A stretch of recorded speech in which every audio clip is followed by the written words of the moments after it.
move ends. Well, Marv, it's good that the shot didn't go in, because had it gone in, the roof would have blown off Madison Square Garden. There's Michael feeling his way in, trying to get around Starks, and at the end of that move, Starks was right on him, contesting that shot. The move before that, Michael got by Starks, but there was Patrick Ewing, the essence of team defense and response by the big man.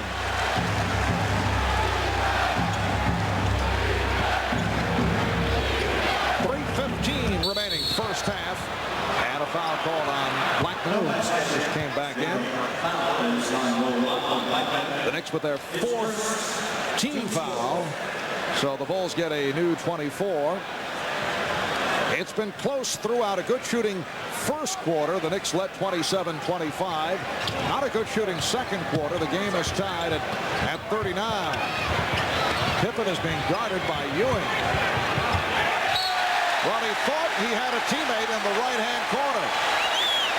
This reminds me of the statement Phil Jackson said to his team yesterday in practice as we look at 39-all with 3 minutes left in the half.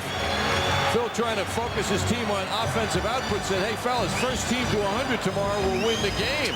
We need more points. Here's Blackman. And a loose ball foul is called. Now, I'm only guessing, John, but you wonder, was John Starks lifted by Pat Riley for taking that shot, for trying to show up Jordan, perhaps getting a little carried away? Tied now. Little dramatic move here, possibly dramatic. John Starks being pulled moments ago. He played defense on Jordan quite well. Jordan trying to back him in, overpower him. He didn't succeed. Starks made a terrific play. Then he takes it down the other end. John goes off by himself, it appears now a bit. Dribbling the ball, not looking for teammates, and takes that shot with 15 left on the 24-second clock. Perhaps Pat Riley felt that John Starks forgot about the team play that he preached all season and that John became such an important part of. John not happy, though. He's sitting there with a bit of a frown. Earlier this season, on several occasions, we have seen Pat Riley pull both John Starks and Greg Anthony when he felt they were not looking to give the ball up. Marv, no matter how well other players play for the Knicks, and everybody in the game the other day, all of the 8 players played well, it just seems to me that when Doc Rivers isn't on the floor, this team isn't moving as well as it can be and does. He is really, to me, at the peak of his NBA professional career these days and just performing so well. Rivers on the floor right now with Blackman, Ewing, Mason, and Oakley.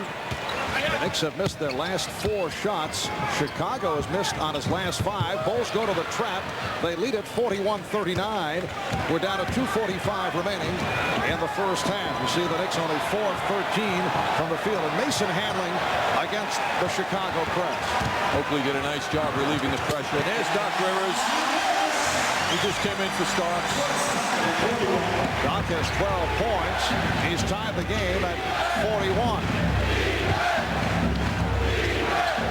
Michael Jordan has cooled off after the good start, and he drew the foul. Jordan complaining he felt that he got scratched again. He mentioned in playful fashion after the game on Sunday that, and he had, as you mentioned, only nice things to say about John Starks. He handled a tough day very well, but he said, I did get scratched 3 times. Now Oakley goes crazy on this response, and Patrick Ewing jumps in and deflects a possible technical foul by Charles's response. All right, John Starks is back. Charles Oakley departing after collecting his 3rd foul. The Bulls take a 1-point lead. Jordan is 6 of 6 from the line, and he's gunning for his 20th point. It's amazing how some people depicted Jordan as a GOAT, the GOAT of the game, and Jordan so graceful in his response to all of that. Technical foul has been called. It's on Scott Williams.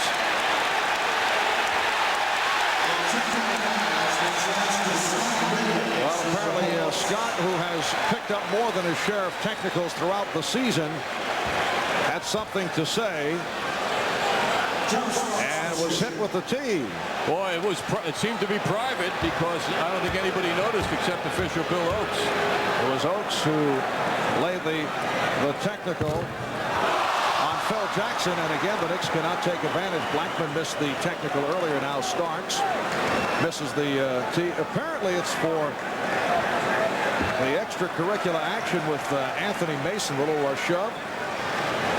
Well, that's a tight call when you consider what happens under the basket game in and game out these days. They have also had something to say to the official. Again, pressure.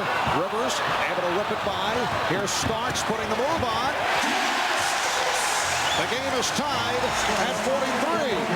He blew by Michael Jordan. Coming up on 2 minutes to go in the first half. 2 minutes. And the foul on Mason. Mason grabbing hold of Cartwright, not allowing Cartwright to cut along the baseline. So Cartwright will go to the line. Moments ago, the last hoop for the Knicks. John Starks with the crossover dribble leaves Michael Jordan behind him.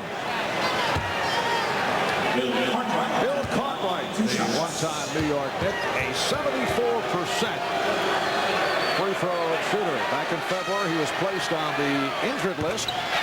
He missed 17 games with a sore back and sore knees. Here's Trent Tucker returning, and Scott Williams will sit down. A lot of shuffling being done here in the first half by Chicago Bulls coach Phil Jackson. I want to see Darryl Walker, Marv. All right. Take a look. He's right across the way to the right on the bench. I want him on the floor. I mean, the guy is an ex-Knick and a spirited guy. He'd add something to the proceedings. I thought we'd see him a bit more because of the pressing tactics. Mason handling against Pippen. And met by Jordan, able to penetrate across the midcourt line. He took on two of the best in the NBA in defense. Rivers through the foul. Hit by Jordan. That is the second foul committed by Michael Jordan.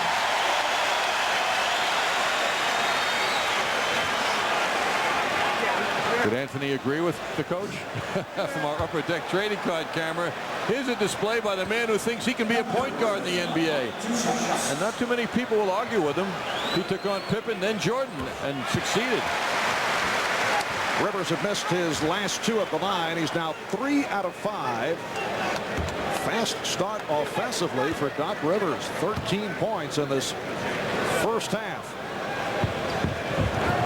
The Knicks 45, the Bulls 44. Marv Albert, John Andres, Al Troutwick, Walt Clyde Frazier from the Garden. Game 2 of the best of 7. Eastern Conference Final Series. Game 3 in Chicago coming up on Saturday afternoon. Game 4 next Monday afternoon. Knicks trying to make it 2-0 on the Bulls. Bulls hoping to tie the series at 1. Shot clock is down to 2. Here is Jordan. Yes. Michael Jordan gives the Bulls a 1-point lead. Deceptive step away left Starks behind, and Jordan with a clear view of the basket. Oh, nicely done. Ewing has 12. The Knicks by 1. Pass by Starks was beautiful. The chant of defense from this capacity crowd of the Garden.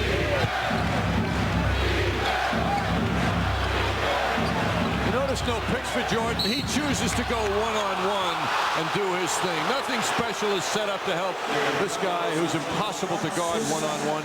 The Knicks are being very selective with their double teams, though, Marv. Their philosophy is to guard him one-on-one outside the foul line, but when he starts his move to the basket, dribbling the ball, then to collapse and put 2 and 3 people on him. But let him go one-on-one early. If you guard him 2-on-1 outside, then he'll find the open man more quickly. Foul was committed by Starks, his second. The Knicks have taken a 20-second timeout. Jordan posting up. John Starks down low. John does a good job, makes Michael go outside, then he'll fake right, go left, fade back, and he's got a clear view. Michael Jordan with 23 points. 23 of the Bulls, 47. He's taken 15 of the 32 Chicago shots. He's 7 of 15 from the floor and 8 for 8 from the foul line. This game will be a tremendous test for him more than anyone on the floor, really, of his physical strength. He has